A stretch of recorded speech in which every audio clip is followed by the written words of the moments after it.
If you enjoy our content and think this is important material, the best compliment you can pay is by sharing this with your friends and family.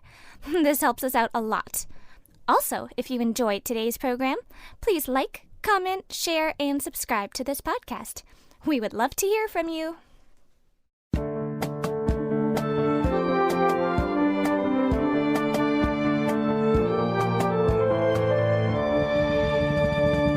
Welcome to the Truth in My Days podcast, where we defend the Word of God against the challenges of men. Hello, today we have Sonia interviewing John about textual criticism. This is the field of study through which we can know the original text of the New Testament. We are continuing from the previous episode today. Now, second thing to note here is that the rules presuppose that scribes who believed the Bible was the Word of God nevertheless took it upon themselves to freely change it, to fix supposed original errors and problems, or just to add some more stuff to make it better. Well, could it be argued that the scribes didn't think they're actually changing the Bible, but they might have thought that there's an error in their exemplar and they're trying to fix it? That's still taking upon themselves to change it, because this is what they see is what they see.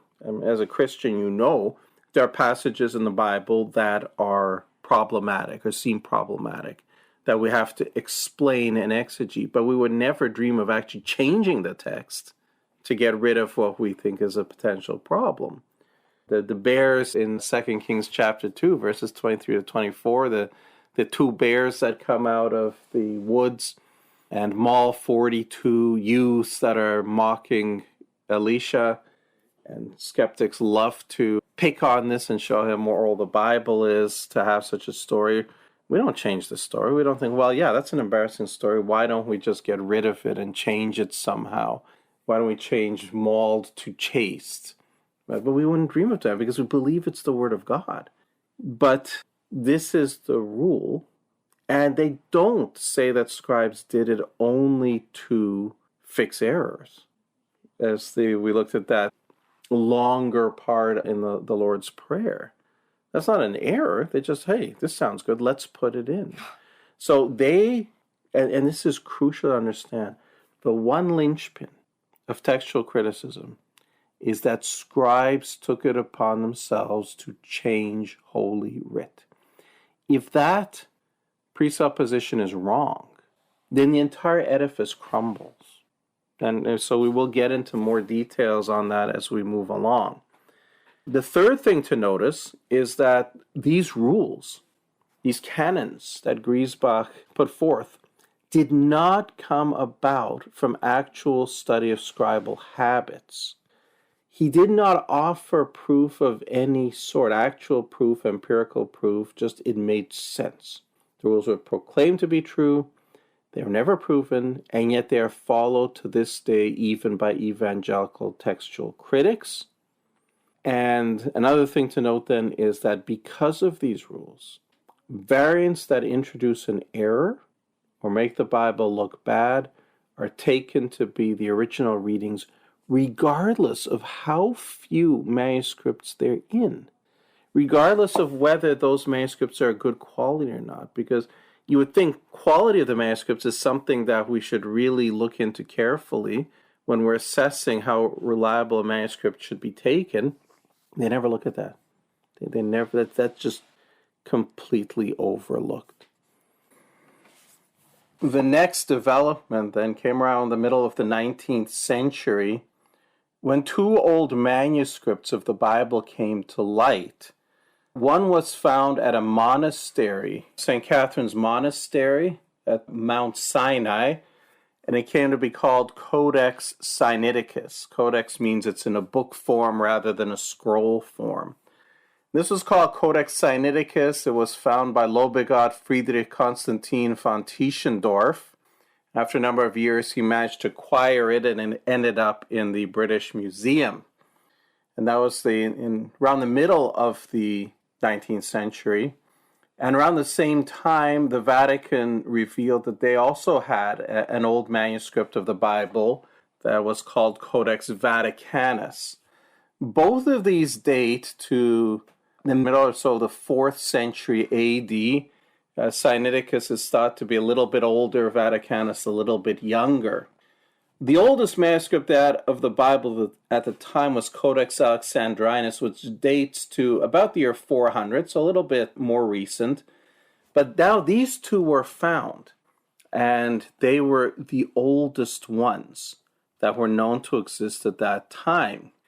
What was particularly noteworthy, what liberal scholars love most about these two manuscripts, is that they're both suspiciously missing the last 12 verses of the Gospel according to Mark. If you look in these manuscripts, Mark ends at verse 8 about the women fleeing from the tomb, and they said nothing to anyone, for they were afraid. All right, what do you mean by suspiciously missing them? Suspiciously means there's some question about their omission. If we look, for example, at Codex Vaticanus, we look at how it's written. There are 3 columns of writing on every sheet of parchment, and the scribe would write first column, then the second column, then the third column, they move to the top of the next column. And when he reached the end of a book, wherever he was in the column, he would move right to the top of the next column and start the next book. And this is something that is maintained throughout the entire New Testament, with one exception, and that exception is the end of the Gospel according to Mark. He reaches chapter 16, verse 8, writes that down, and then instead of jumping to the top of the next column, he leaves an entire blank column and starts Luke after that. The question is raised then, why did the scribe leave an entire blank column, plus whatever was left in his column? Why did he leave that blank space here and only here in the entire manuscript? And the only reasonable explanation that's ever been advanced is that he knew Mark doesn't actually end there. The exemplar he was using, that is the manuscript he was copying, was missing the end of it. Perhaps that page had gotten ripped off. It was the last page of the codex and it got lost somehow. But the scribe apparently knew that Mark doesn't actually end at verse 8, and he left enough room to have the rest of Mark added, but it was never done. In the case of Sinaiticus, what's suspicious there is that that group of sheets that include the end of the Gospel according to Mark was actually removed sometime subsequent to the original copying and rewritten and replaced. So we don't actually have the end of Mark in the original manuscript of Codex Sinaiticus. We have what was added later. And here, it's interesting when you look at the end of Mark, the scribe is very consistent in how he writes throughout the manuscript in terms of number of letters per line, number of lines per column inch, and so on. And again, there's one deviation. And this comes at the end of the Gospel according to Mark, where you can see that as the scribe is moving down the page, he starts spreading out the letters, making them wider and making them larger, so that he manages then to get the last couple of lines into the next column, and then puts a little design there to end it at 16:8. So you think the last 12 verses were removed from that manuscript on purpose? Well, it sure looks that way. Again, why does he change the size of his font? It looks like he wants to make sure he doesn't end up with an empty column there. And again, no other good explanation has ever been given. But the best we can say here under any circumstance is that, yes, Codex Sinaiticus, as we have it now, is missing the last 12 verses of Mark, but we don't have the original ending of Mark in Codex Sinaiticus, so we don't really know. So is this an example of a scribe deliberately altering the text? Well, I don't know if it was deliberately altering the text. As I said, in the case of Vaticanus, it seems the most reasonable thing is that his exemplar didn't have the last 12 verses. So it's not that it's deliberately altering it. He knew that there was more to come, but he didn't have access to it, so he couldn't put it in there. But what that would mean is you would have a small number of copies with the last 12 verses missing. Because, okay, but what about the one where the scribes suddenly had bigger font, the one where it's removed? Well, I'm getting to that. Perhaps Vaticanus was copied, And whoever used Vaticanus as an exemplar would be missing the last 12 verses of Mark because it's not in Vaticanus. So there would be a small number of copies that way.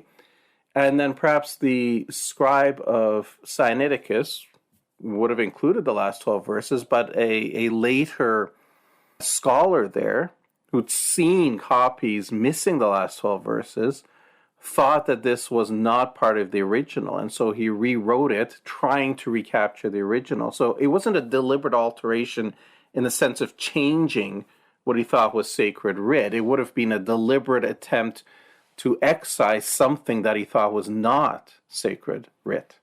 Do you really think it could have happened that the mistake of missing the last 12 verses could have gotten into so many manuscripts that such a person would actually have thought they were inauthentic and removed them from Sinaiticus? It's possible that in this particular geographic location it did happen, because there are church fathers who comment on the fact that there are a number of manuscripts missing it in their local area. So yes, it's possible that would happen, but really it would take only one to do that, only one to find that an exemplar with it missing, and assuming therefore that was not authentic.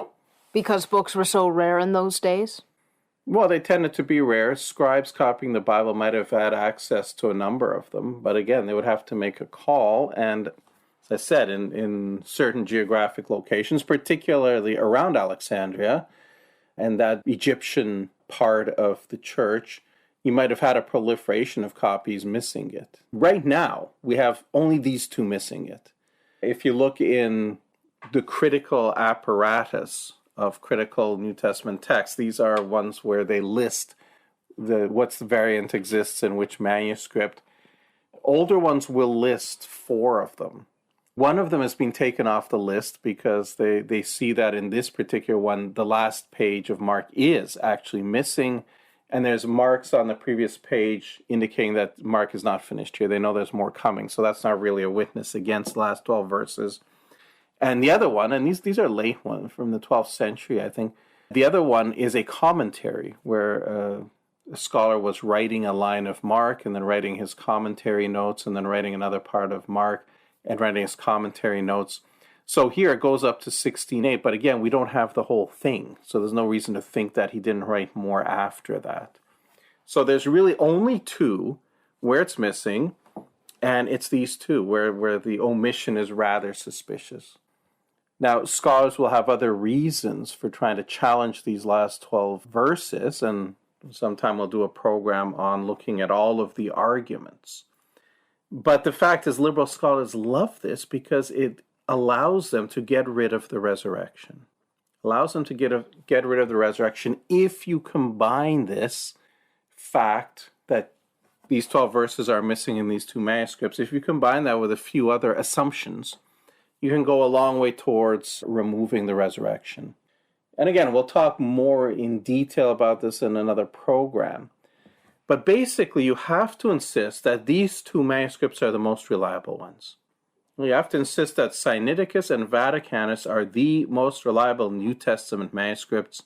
The excuse was that while they're the oldest, we should trust them the most. Combine that with the idea of literary dependence. Thank you, everyone, for listening today. Unfortunately, we have run out of time, but please join us for the next part tomorrow. Same time and same place. Thank you for listening to the Truth in My Days podcast with John Torse. We would love to hear from you. Please feel free to share any questions or comments you may have. You can reach us on Facebook, Instagram, MeWe, and YouTube. Simply search Truth in My Days as one word. Again, Truth in My Days as one word, no spaces in between. And you can connect with us.